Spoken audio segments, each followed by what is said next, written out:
There must be something that make Johor Darul Takzim fire all cylinders as they thrashed Sabah to lift the Piala FA Malaysia for the fourth successive time and fifth time overall at the Bukit Jalil National Stadium earlier tonight.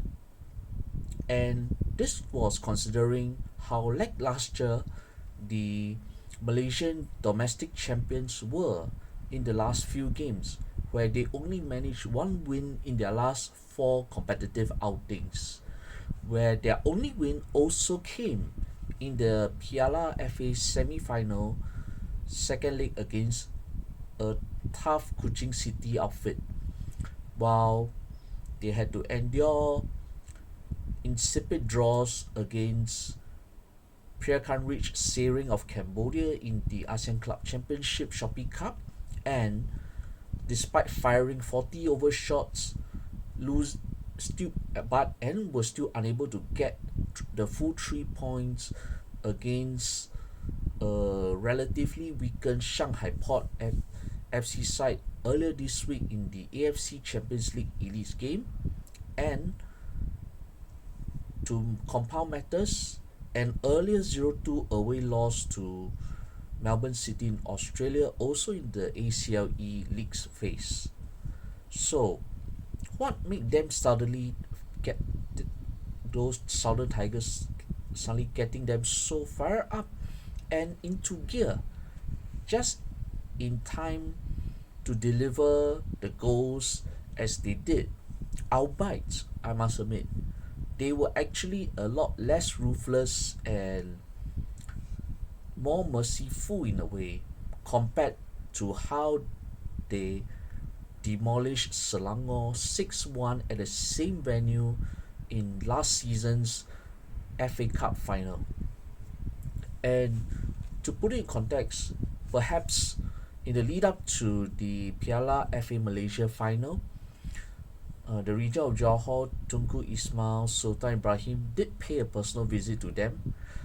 We do not know what he told them or what he said to them, but what is pretty clear is something must have fired up both Cisco Munoz and his coaching staff, as well as the players who were available for selection.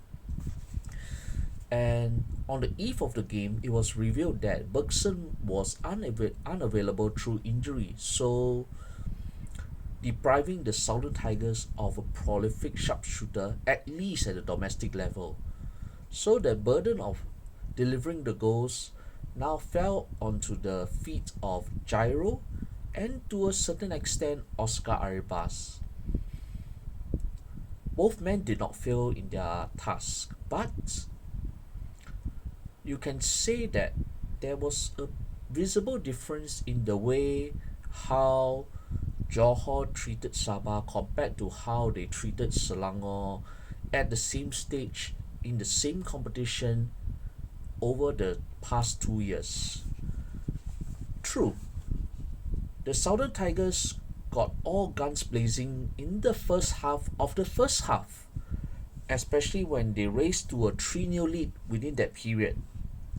You do have to feel for Sabah goalkeeper Damien Lim, who was making his first ever Piala FA Malaysia final, and given the immense pressure he and his defense had to endure against the Harimau Selatan, who were trying to break open the accounts as quickly as possible, it was pretty unfortunate that they found, you can say, Jonathan Silva once again on target when he somehow managed to fail to score against Shanghai Port earlier this week. And this time it's with a header at the near post, not at the far post when he often liked to comes in from the left.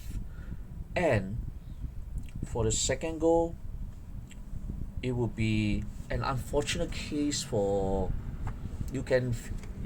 I do feel a lot for the Sabah veteran captain Rawlinson and Damien again, because Damien could do nothing with the deflection of the shot from Hidalgo, Manuel Hidalgo, because the keeper was already out of position when that ball bounced off Rollinson's leg and into his own net.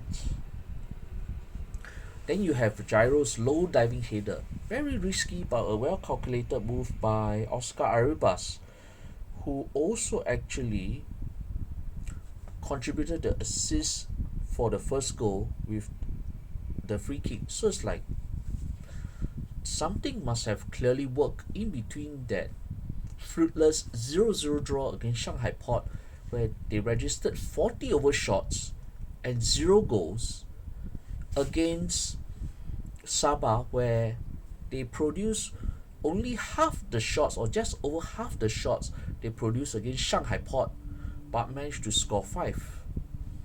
Something must have worked in between those few days.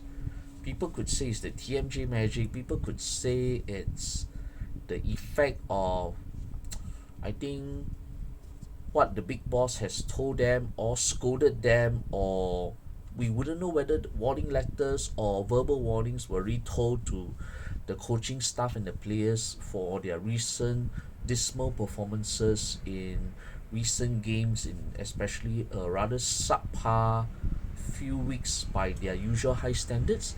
And this was in spite of Johor already before Bergson's injury, missing already long time injury casualty Arif Aiman, who was injured on international duty in the November window.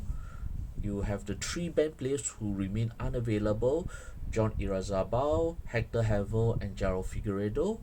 And you got Romel Morales, who is also injured. And then you got a few who found themselves already out of contention after their subpar performance against Sering, but I wouldn't need to name them. And then you have Bergson, who was out. So the squad was somehow getting thinner and thinner. And that's why TMJ had to say in a recent fan meeting that he's going to buy 3 new players in the mid-season transfer window, partially to compensate for that relatively unresolved issue of the loss of Arif Aiman, which somehow, based on tonight's performance, is partially due to set piece brilliance, and also the partly also the determination of their young forward Manuel Hidalgo. But at the same time, you could say that JDT still held back quite a bit. This wasn't a total massacre Harimau Selatan dished out to Selangor last season. There was no intensity in the way that the Southern Tigers went all out to batter and make Selangor look like fools. Sabah were not treated that way.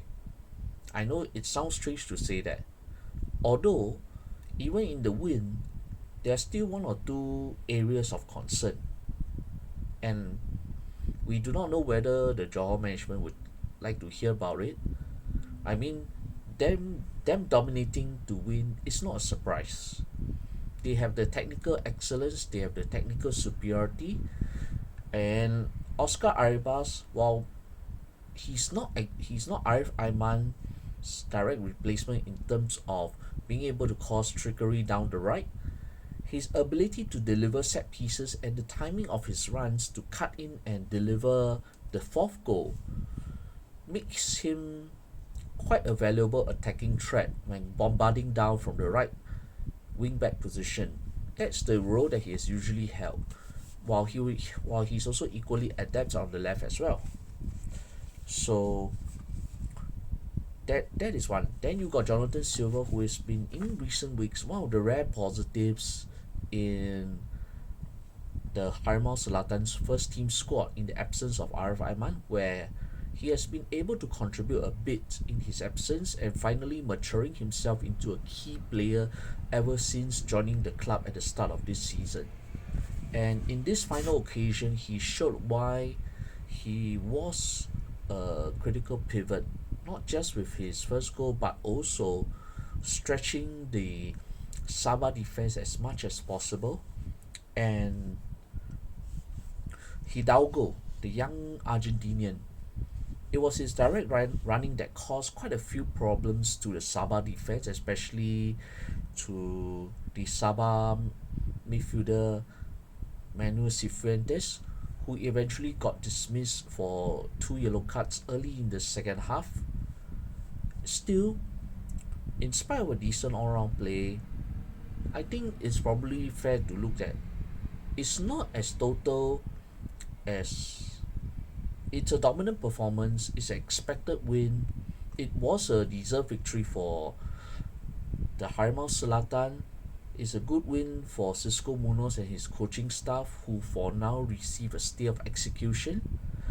But huge concerns remain. It's not just now missing Bergson. The central defense is a major problem now. I mean, kekurangan pertahanan tengah. So JDT's tengah options are very thin. How bad is it now? I mean, if we look at the players that they still have available in the first team, Raul Para has been mainly used in the AFC Champions League Elite, and he's one ready-made option, but we are not sure whether he's actually been utilized for the domestic league games this season or in the cup competitions rather. That remains to be seen, although I think it's once or twice. You got veteran defender Shane Lowry, who is also ready. Then you have Feroz Baharudin, but the thing is, Feroz hasn't really been seen so far this season, so I'm not very sure where he comes in as well, because the only recognizable JDT centre backs, I'm looking at centre backs because Eddie Isafilov got injured early in the first half. He was replaced by Park Jun Hyung, who himself got injured late in the second half and had to be replaced. So, with two more regular defenders out injured, JDT's defensive options, especially in this department, at the centre back department, it's really getting very thin. Who does he have left? I already mentioned Para, I already mentioned Feroz, I already mentioned Sharusat. That would not make a natural three-man back line, but Feroz has not really been seen this season, so I doubt he's available. Is an option dropping Afiq Faisal from defensive midfield into the centre back role the answer? Maybe, maybe not. But whatever it is, there is not going to be adequate protection in front of goal,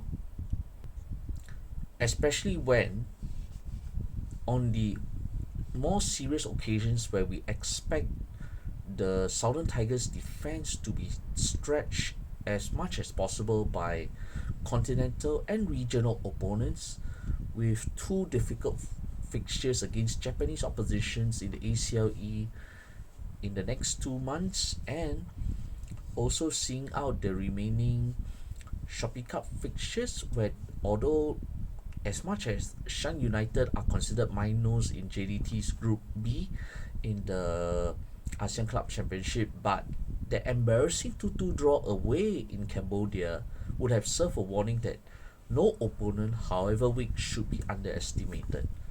And with a defense that is very limited in terms of ready-made centre backs, and considering that, let's say, if are there any more available ones, will JDT be forced to, say, promote one or two players from the second team just to replace the increasingly thick injury department, especially in the defense side in the first team? And the options are also not plenty either. One option would have been the current Malaysia under 22 captain Ahmad Asya Hadi, who actually has been one of the rare positive lights for the under 22 side that's currently competing in the Southeast Asia Games in Thailand, and where the Young Tigers have qualified for the semi-finals by virtue of finishing the best runners-up ahead of Indonesia based on goals scored. And part of it is down to the leadership of this Johor Darul Takzim 2 captain Had Ahmad Asya. Because without this guy, I would suspect that Nafuzi Zain's under 22 team would be much weakened. And perhaps it's time for, in the absence of quality centre backs, perhaps promoting Ahmad Asya into the first team would be a very good idea, because this will allow Ahmad Asya to show what he can do. And yes, I did forget one more player who was among the subs tonight, Junior Alstal. He has not played many games, but he has had the experience already make replacement in the weakening centre back department, or should worst case come to worst, convert Corbin Ong from a wing back to a centre back.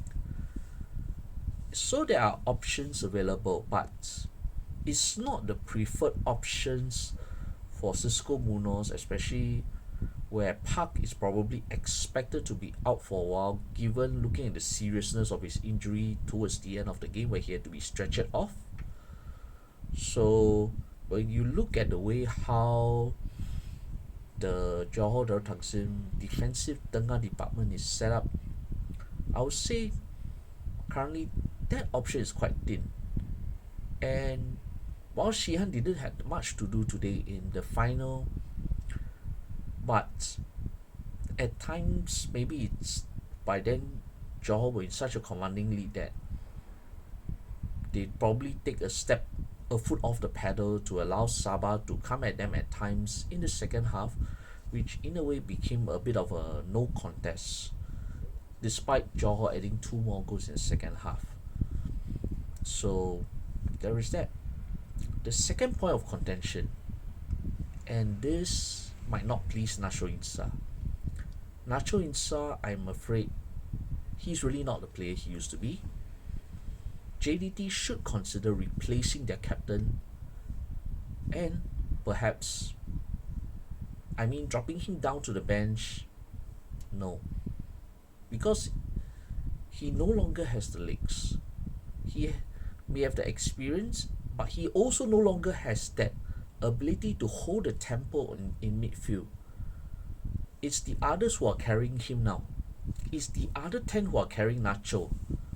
Not Nacho be providing the link up with the rest. So, and I admit, the way how Sabah would deny the only goal that they found at the back of the net in the first half was rather questionable, especially after initially being awarded the goal, but after VAR review and was eventually denied. That was a concern, because from what I'm seeing here, it is true that the contact came after the ball was rocked, but the problem was the tackle or the hit on Nacho was slight, and also it was inconclusive whether it was a deliberate barge or it was a slight dive by Nacho. But it's also pretty clear that Sabah had seen Nacho as a weak link that they can exploit. They ignored Afiq Faisal. Normally, by usual convention, it would have been Afiq Faisal whom they would pressure. But Afiq is still strong enough to hold on his own. Nacho, being the captain and the leader of the team, isn't the same player he used to be. And looking at how Sabah had tried to unsettle him successfully a couple of times, including once in the second half where it was or twice where Nacho actually gave away two unnecessary set pieces, a misplaced pass and also a corner to Sabah. This is not the same player whom probably he once had higher standards on how he wanted the game to play. His brain is probably is still there, but his legs are not exactly the same anymore. So if I was his goal, I'll be thinking, now I don't have Hector Havel. Now Nacho Insa is not that player that I used to have. Who do I have left whom I can trust to partner? Given that is Afiq Faisal currently holding the fort usually. Normally I could say normally it's Nacho Mendes. It's okay. Nacho Mendes and Afiq, yes. Then who is going to play the plug in AM in the formation that Cisco Munoz has set up? Who's going to play the AM or the attacking midfield or second striker? That will be another puzzle for them because the injuries that Johor have, the guys in the treatment room, it's not that easy to resolve. And you could say that when you look at the options, especially potentially the discarded options, we do not know whether it's going to be there.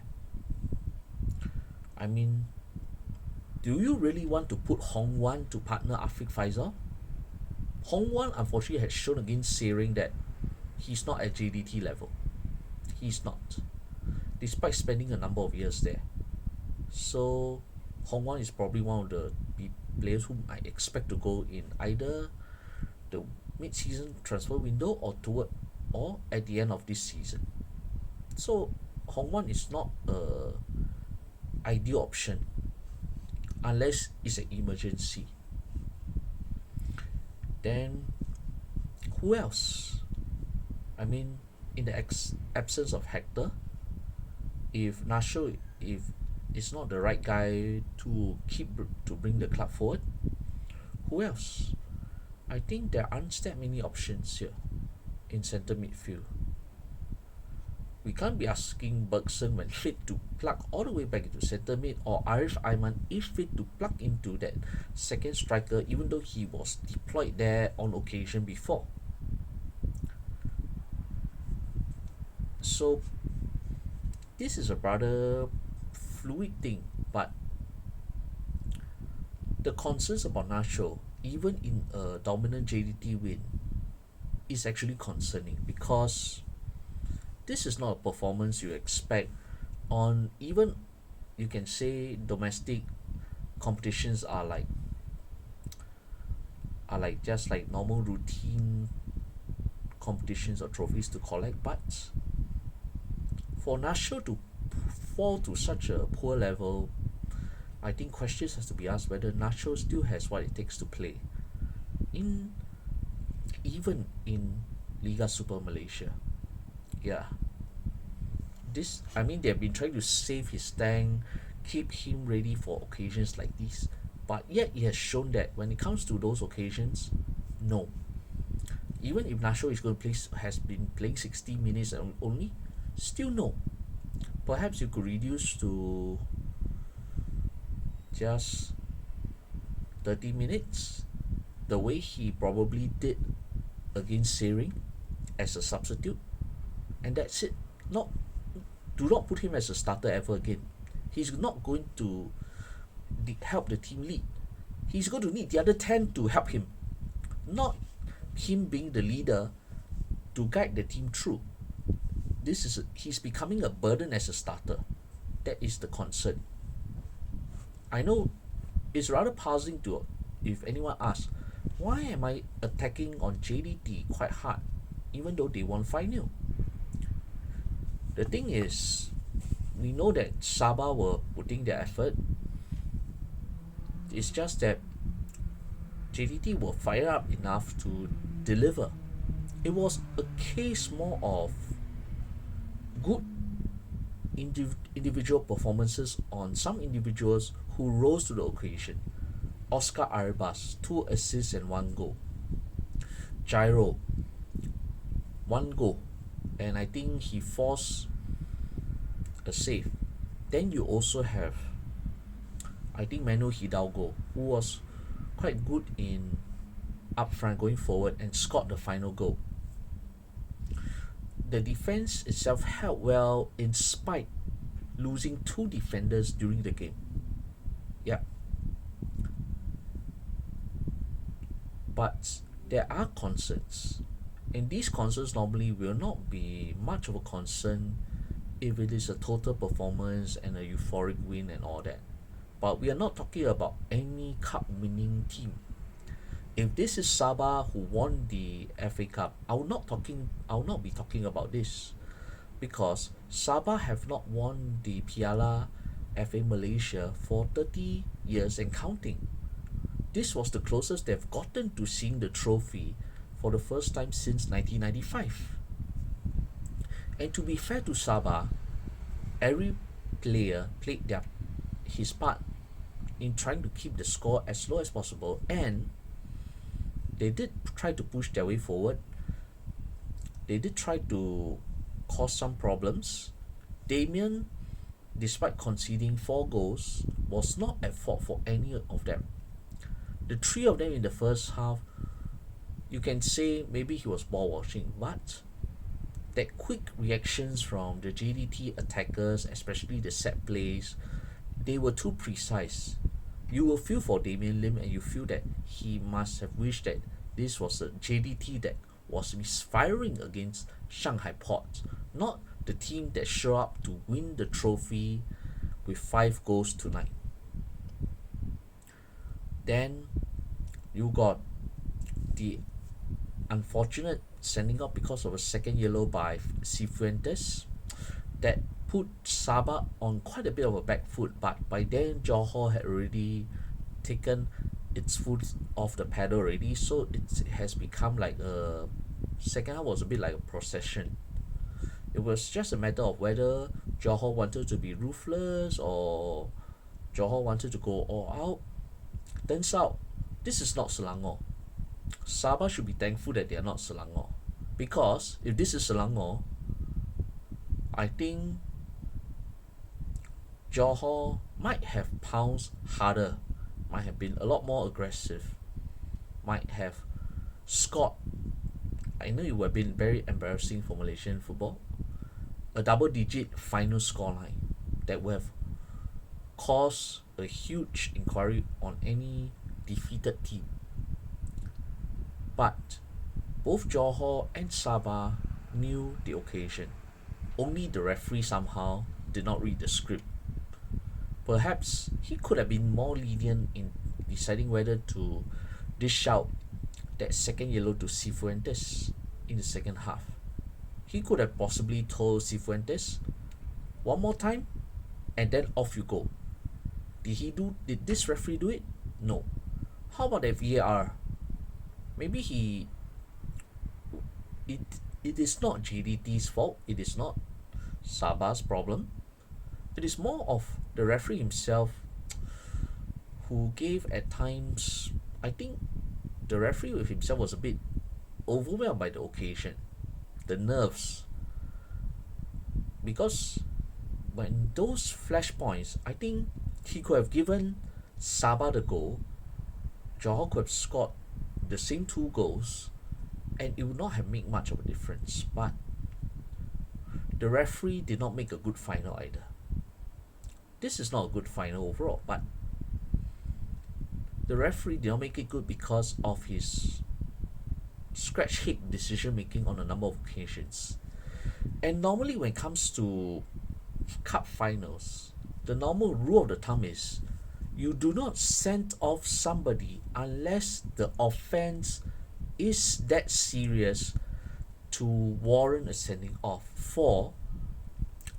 It's not in the FIFA laws of the game, but common sense would dictate, and this was something the current FIFA head of referees, Pierluigi Collina, said. Ultimately, above the laws of the game, common sense is the most important thing a referee needs. And this referee, unfortunately, lacked that bit of common sense before deciding to send off Cifuentes for second yellow. He could have said, I already booked you once, one more, and you're out. Is this the right way to send off a player in a cup final, especially when the challenge, while robust, is not, it's like Cifuentes was not going all out to try to wreck a player's leg. Not at all. A yellow card, yes. A potential second yellow card in a major occasion like a cup final, you can think about it, but maybe certain sections in the stadium may not be too happy that, hey, why is there no second yellow? It should be a second yellow. But let's bear in mind this context. This is the final, a cup final. In any cup final, the referee being handed that heavy responsibility, he should first look at the situation. If you say that Cifuentes had made the player injured en route to that second yellow, it is really unavoidable. But it should have been, it could have been avoided. Seriously, the referee did rather poorly in those flashpoints. It is against Sabah's favor, but it's not meant to benefit JDT either. It's not. The referee himself buckled quite a bit. If the first one over the disallowed Sabah goal was questionable, then the Cifuentes second yellow card should be avoided. Because why do you want to give an opponent an unfair advantage in a cup final, whether it's already lopsided or otherwise? Perhaps a little common sense may say, okay, I know this winning team is leading by a few goals already. This poor team, they're trying, but they are still trying to be in the game. If I throw one man down, I give a red card to this player, 10 men instead of 11. Am I turning this grand final into I would say, I don't want to put it a farce when it's not necessary, because there are no incidents on the sidelines, there are no huge shouts or protests or flashpoints during at any point of the final. I admit the crowd itself is not the most ideal, but it's not like the players were all out to have a get go at each other's throats. No, the referee himself decided that this is a tackle, I must follow the laws of the game. Second yellow means it's a second yellow. But the one thing this referee forgot is this is a final, not a league game, not a normal cup game. You send off, you have to have a good reason to give the red card. That's why when it comes to major tournament finals, referees probably, those who watch football will know, you will have noticed why red cards are so rare when it comes to cup finals, because they do not want to issue that red card unless it makes it necessary.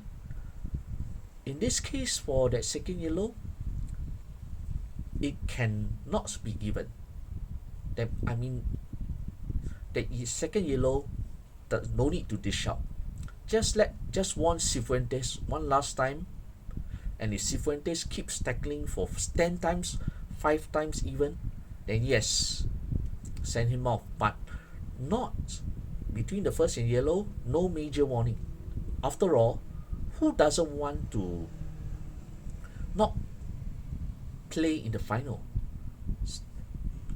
The Sabah players are up for the occasion. The Johor players are up for the occasion. Unfortunately, the referee seemed to be more up for the occasion with his cards. You wonder there are any ants inside his pocket that make him reach out for the red card or the yellow cards. And a final observation is more on Sabah's side. I know that Damien had already conceded 4 goals, but in all fairness, apart from conceding the 4 goals, which, as I mentioned earlier, none of them were his fault, I find the substitution for Damien to take out Damien for veteran goalkeeper Apek Kairifami Cheman to have possibly his final Bukit Jalil bow, whether it's for club or country, a bit baffling because I mean there is probably nothing much to play for by then when Damien was taken out. But if that's the case, Johor could also say, I'm going to take out Shihan and throw in Christian Abad. But why didn't the winning team do that, but the losing team?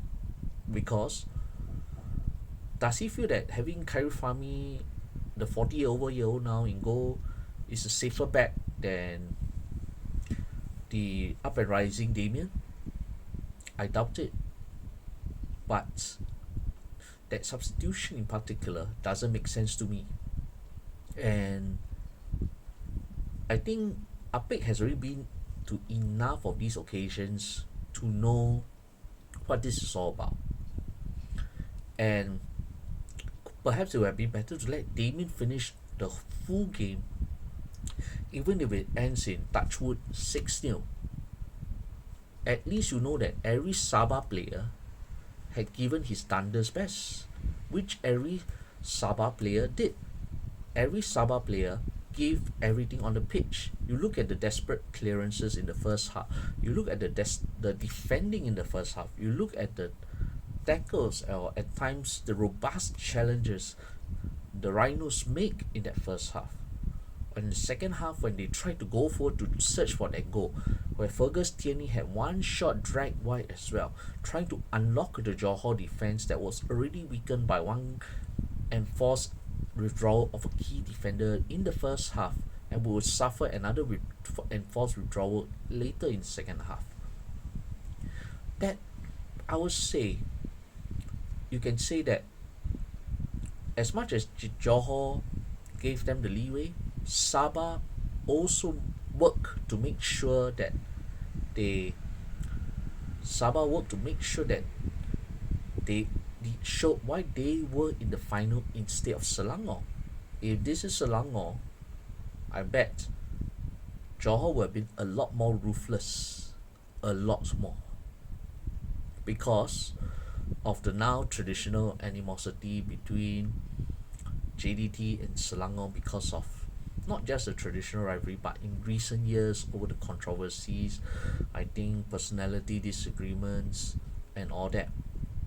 But Sabah did show why they deserve to be in the FA Cup final, which in a way is still a refreshing change. And who knows, maybe in the Piala Malaysia FA Cup final, Johor, if they should they reach the final, could meet a different opponent again. And this would not be the first time JDT has faced a different cup opponent apart from Selangor. And this should be a good thing, because if there are a few different challengers who are waiting to take on JDT in the final and willing to play themselves to the limit, I mean play themselves to such limit that the Sabah number 21 had to withdraw due to injury after overstretching himself. That is the spirit of the final. And that spirit of the final is something that you can see in Sabah. And my personal commiserations to Sabah for their final defeat, but they gave everything on the pitch. They still deserve their place in the final. They gave a performance that showed why they managed to reach the Piala FA Malaysia final. And while JDT were in a way gracious compared to last year, how you can see how non-stop, how aggressive they were non-stop against Selangor, going on and on and on and them throughout the full 90 minutes in last year's final until Selangor were fully routed. This time round, JDT did take a step back. Sabah rose to the occasion, gave a decent credit to themselves, despite the rather scratch hit substitution of their first choice goalkeeper after 73 minutes. after he conceded 4 goals, and even when he conceded 4 goals, he pulled off a number of big saves when it could have been more. And the defense did play their part in making a number of clearances as well. After all, you're not facing an ordinary champion team. And for JDT, they also played their part in this final. And there are no flashpoints where the players are going right at each other. Only the referee was dreaming in his own land. But ultimately, the trophy is staying in Johor for at least the next year. Tahniah Johor Darul Takzim menang di Piala FA Malaysia